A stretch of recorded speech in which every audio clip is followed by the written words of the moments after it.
আসসালামু আলাইকুম। সবাই কেমন আছেন? আশা করি সবাই ভালো আছেন। আজকে দেখতে দেখতে আমার মুরগির বয়স 24 দিন। আমার মুরগি আলহামদুলিল্লাহ দৌড় পারতেছে, খাইতেছে, কিন্তু 2টা-3টা করে মরে।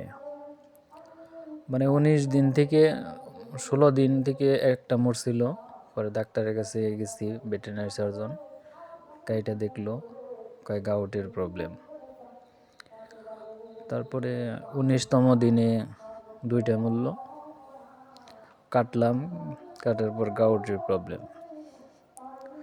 21তম দিনে ভালোই মরল, 5-6টা মুরগি মারা গেছে। আজকে 24তম দিন, আজকেও একটা মুরগি মারা গেছে শেষ রাতের দিকে। মুরগি এমনি সুস্থ সবল, মানে কোনো সিমটম নাই, অসুস্থ মুরগির কোনো সিমটম নাই, কিন্তু মুরগি মরে রয়েছে। রাতের বেলা যেখানে বসে আছে ওইখানে মারা গেছে। এরকম সমস্যা আসলে আগে কোথাও দেখি নাই যে 24 দিন বয়সে গাউটের প্রবলেম হয়, এই প্রথম দেখতেছি। এটা মনে হয় সিজনালি সমস্যা। ডাক্তার বললো যে অনেক ফার্মেই এখন 24 দিনে গাউটের প্রবলেম, কিন্তু আলহামদুলিল্লাহ আমার ঘরে কোনো গ্যাস নাই।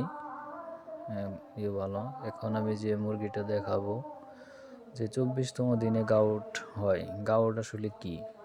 এই যে আমি ছুরির মাথাতে দেখাচ্ছি কিডনি। এই কিডনি দেখেন, আপনারা যারা বুঝবেন, মুরগি পালেন তারা হয়তো বুঝবেন, কিডনি ফুলে গেছে এবং কিডনির মধ্যে একটা সাদা আবরণ পড়ে আছে, সাদা সাদা আবরণ। এটা হলো গাউট, এটাই গাউট মূলত। এটা সব ডাক্তারেও ধরতে পারে না। তো আমাদের এই চ্যানেলটা যদি ভিডিও দেখে ভালো লাগে তাহলে সাবস্ক্রাইব করবেন, লাইক করবেন এবং শেয়ার করবেন, এবং গাউট সম্পর্কে সবাই সচেতন থাকবেন এবং রোগ প্রতিরোধের জন্য যা যা দরকার এগুলা ভালো ডাক্তারের পরামর্শ নেবেন। যেমন লুমিক্স, আমি এখন দিতেছি লুমিক্স দিতেছি, এতে আলহামদুলিল্লাহ মৃতের সংখ্যা অনেক কমে গেছে। এখন ধরা চলে দিন 1-2টা মরতেছে, এটা স্বাভাবিক। হয়তো আর 2-1 দিন পরে ডাক্তার বললো যে এটা ঠিক হয়ে যাবে। ধন্যবাদ সবাইকে।